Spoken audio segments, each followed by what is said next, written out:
that's going to fall. And getting those revenues in is kind of delayed, so we won't necessarily see the impact of that right away. But I can work before next meeting to get you some real numbers. I just kind of been waiting to do that until a little bit more is known, kind of with timeline and some of that, because it kind of helps you project some of it out. Great. I mean, I'm thinking, the convention center rentals, you brought up local auction, all those are going to be affected, and we might as well have in our head an idea of kind of a realistic projection of where those are at, okay? Yep, I agree. So, and then, so for other stuff I have then, as far as expenses go related to COVID, I know we've had some, especially with the ambulance and the fire, just getting supplies and getting ready for some of that. They haven't been significant for the city at this point, but depending on how things go, we could continue to incur those. But I'd say at this point, probably less than 5 to 10, based on my tracking. Also, with that, the ambulance, we did get some funding from the CARES grant back in the middle of April. It amounted to just over $13,000 to help cover some of those expenses, and then also some of the revenue shortfall that we're seeing there.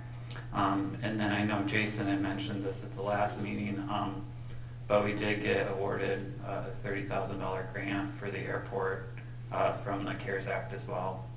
So every little bit helps in kind of heading into this uncertain time. Other things that I've been working on, some not as important as some of that revenue projection, but just things I wanted to keep you guys up to date with. Insurance renewals are coming up for the employees, and so we've been working on updating the plan documents for the flexible spending account. Some of those were kind of outdated, and so just making sure those are up to date. So you might see those at the next council meeting.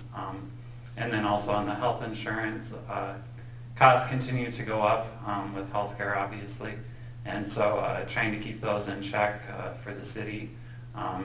And so I think we're looking at potentially switching the plans that we're on with Walmart. We've talked to them, and they have another plan option that the employees likely won't see much of a change, but it will add some cost savings to the city. So we might also bring that up at the next council meeting. Anything else? Nope, that's all I have. Anybody else have any questions for Jacob? Nelson makes a motion to. Just a minute before you read. Okay. Okay. I just want to say in conclusion, before I close the meeting today, is as everyone knows, this COVID-19 program has been very, very serious. And as I hear on the radio every day, one death's too many, but by the same virtue, when we first started going into this program or got notified of what it was and the proclamation came out, I think I shared with you, we called it our disaster plan and brought it to the table. And I got to be honest with you that we have, as far as the city is concerned, we have done our best or our utmost to try to follow the rules of the proclamation.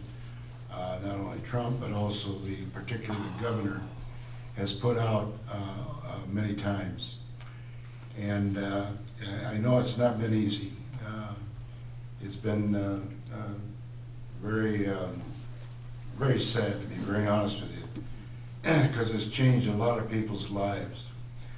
But on the other hand, if you look at the positive side, I'm so proud as mayor of this city, on behalf of our citizens that live here, and how they have followed through and really lived and are doing the right things as far as the 10 groups, the 10 people in a group, the 6-foot thing, and the changes that's been made. I noticed just this last week, and we opened up some of our businesses, and we've got to get those businesses opened up. We've got to get this economy opened up.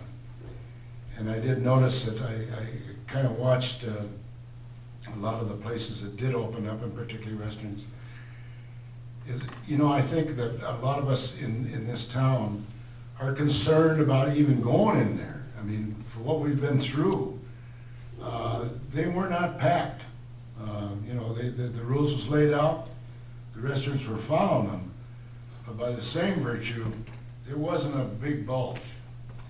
And so I think both sides are really watching this to open up safely, not only of our restaurants and our employees, but also the people that are patronizing them then, and really respect that philosophy, and I encourage everybody to just keep doing what they're doing. We're gonna get out from under this. It's gonna take a little time, but we're making progress, let me put it that way. And so I just wanna thank everybody for what they're doing, and I really respect and appreciate and thank our first responders, our people at the hospitals, and I don't even want to begin to name them all because there's so many of them, but by the same virtue, I just encourage everybody to keep doing what they're doing, and we'll get through this together. You talk about teamwork, and I talk about teamwork a lot. Here's a prime example of what's happening. And so I just encourage everybody to keep doing it. I entertain a motion to return. Council makes a motion to adjourn. Is there a second? Motion made and seconded to return. All those in favor say aye. Aye. Motion carried. Aye. Opposed?